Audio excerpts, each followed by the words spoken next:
Absolutely, you do require, depending on the maturity of the organization. I'll speak about the central bank that I work today. We didn't have a PMO 5, 6 years ago.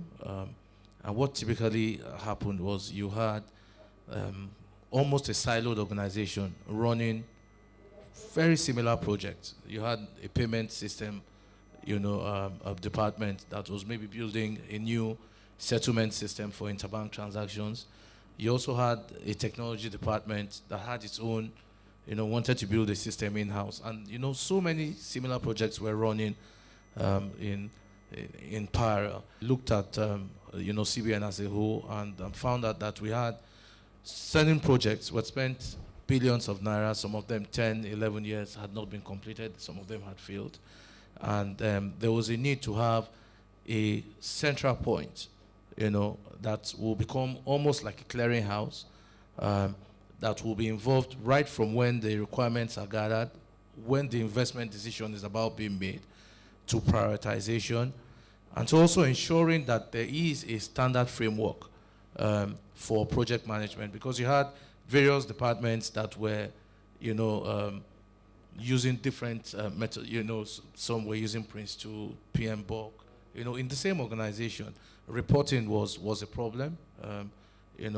5, 6 departments go to executive management with different types of reports with different kind of data.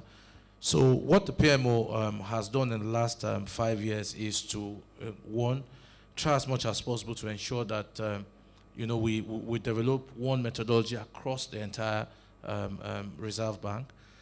2 is to make sure that we get involved in as part of the investment decision-making process. So right from when the requirements are gathered, we either make a go or a no-go decision. So we're not just a PMO that just reports to the executive management. We get involved in the decision-making process.